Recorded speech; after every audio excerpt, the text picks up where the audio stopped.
lagi dan saya Hasanatun dan saya Fatih Putuzaro. Saya Ramiatul Solihin. Berdirinya kami di sini, kami akan mempresentasikan mata pelajaran biologi bimbingan Ibu Masita. Akan mempresentasikan tentang sistem koordinasi pada manusia. Halo Titi. Halo Kamil. Hai. Kita mau bertanya.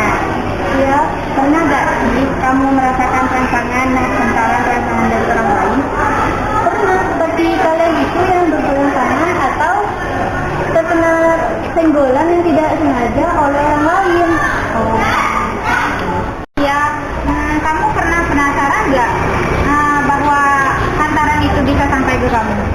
Sebelum kalian mikir yang aneh-aneh, ternyata kalian bisa merasakan hal tersebut karena ada sistem saraf dalam tubuh kalian. Wah, hebat banget nggak sih? Iya, hebat dong. Yuk, sekarang kita mengenal sistem saraf lebih lanjut ya. Tahukah kalian, sistem saraf adalah salah satu bagian dari sistem koordinasi yang mengatur aktivitas tubuh melalui rangsangan listrik secara cepat. Komponen sistem saraf terdiri dari sel saraf, yaitu neuron, sistem saraf pusat, dan sistem saraf peti. Jadi kita bahas satu persatu yuk.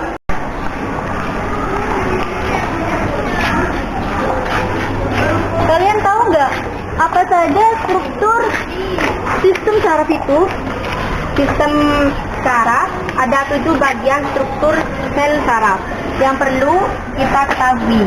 Jangan sampai tertukar karena mereka memiliki fungsinya masing-masing yang cukup spesifik.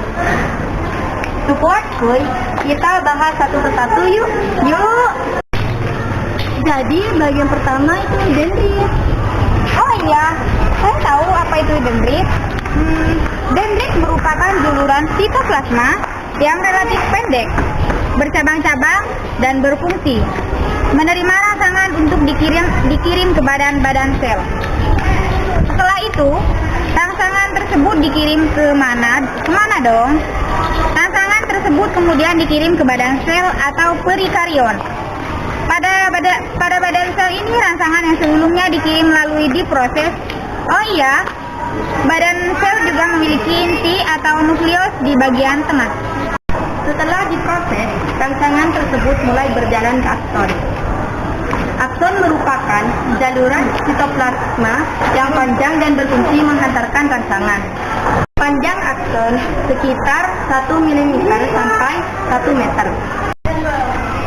Kalian perlu ingat nih, ternyata ujung awal akson itu disebut akson hilok, sedangkan ujung akhir akson disebut akson terminal. Oh begitu. Ya, saya paham sekarang. Ini bukan terminal bis, tempat kamu bisa naik bis ya. Nah, selain akson, ada juga yang disebut dengan sel squat. Sel squat merupakan penunjang sel saraf berupa lemak yang berfungsi menghasilkan seluban myelin. Nah, kalau seluban myelin itu apa? Seluban myelin adalah bagian saraf yang berfungsi untuk melindungi akson dan memberi nutrisi. Kalian tahu nggak sih, kenapa kita bisa merasakan rangsangan dengan cukup cepat? Tahu, karena hal itu dikarenakan sistem saraf kita mempunyai nodus Raphir. Bukan modus ya, seperti kalian kalau memberi harapan palsu itu yang namanya modus. Kalau nodus adalah yang berperan penting dalam mempercepat hantaran rangsangan. Bagian terakhir dari sistem saraf adalah sinapsis. Sinapsis merupakan penghubungan antara neuron yang satu dengan neuron yang lainnya. Selain itu, sinapsis juga berperan sebagai titik temu ujung akson dari neuron yang satu dengan dendrit dan dari neuron lainnya atau berhubungan ke otot dan kelenjar. Kalian tahu nggak sih macam-macam neuron itu apa? Tidak? Yaudah, saya tahu. Macam-macam neuron, guys. Ternyata macam-macam neuron itu beserta fungsinya. Neuron bisa dibagi menjadi 2. Dan yang pertama yaitu fungsi bentuknya menjadi saraf sensorik, apa ya yang dan yang kedua adalah saraf interneuron. Saraf sensorik aferen adalah saraf yang mengirimkan rangsangan dari daerah reseptor atau indera menuju sistem saraf pusat atau otak sumsum tulang belakang. Lalu apa beda ya dengan interneuron? Kalian tahu nggak apa sih interneuron itu? Saya tahu, ternyata interneuron adalah saraf penghubung yang banyak terdapat di otak dan sumsum tulang belakang. Interneuron juga berfungsi menghubungkan neuron satu dengan neuron yang lainnya. Jadi neuron ini ada 3 bagian, yaitu apa saja ya? Berdasarkan bentuknya, sesaraf terbagi menjadi saraf multipolar, saraf bipolar, sama saraf unipolar. Jadi saraf multipolar memiliki 1 akson dan 2 dendrit, tetapi juga lebih. Contohnya ada di saraf motorik pada otak dan fungsi tulang belakang. Oh, itu Baru tahu saya. Makanya itu saya kasih tahu ke kalian supaya kalian tahu apa itu saraf multipolar. Oh iya, saya mengerti sekarang. Apa sih itu saraf bipolar? Saraf bipolar memiliki 2 juluran yang terdiri dari dendrit dan akson. Yang tadi kita jelaskan, dendrit dan akson. Nah, itu. Misalnya reseptor telinga, mata, dan hidung. Itu saraf bipolar. Dan apa saraf unipolar?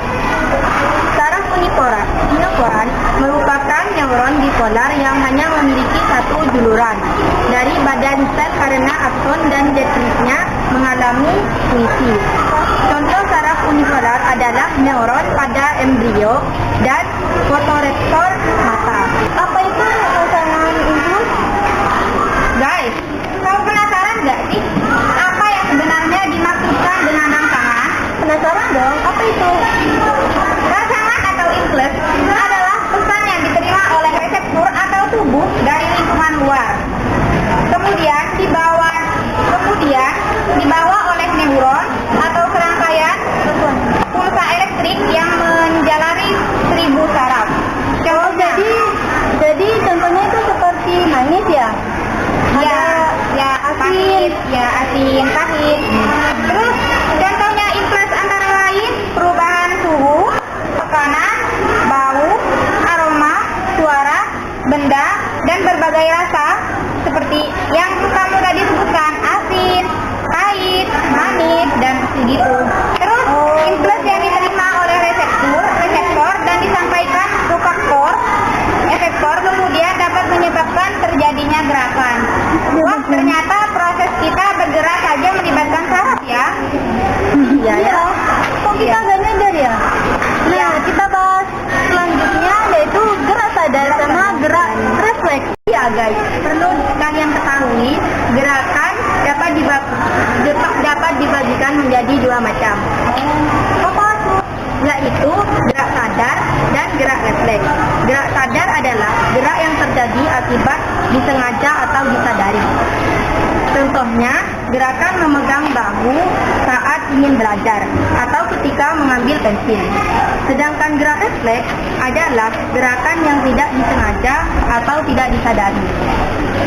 Penjalaran pada gerak refleks berlangsung cepat, melewati jalur pendek dan tidak melewati otak.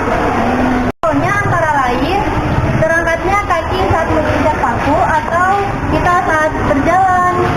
Menutupnya kelopak mata sehingga benda asing masuk ke mata dan gerakan tangan saat memegang benda panas. Ya, saya paham. Guys, ada yang tahu nggak contoh lain dari gerak sadar dan gerak refleks? Saya tahu. Nah, contohnya itu pasti kayak misalnya kita terkena sinar matahari, kayak gitu ya contohnya.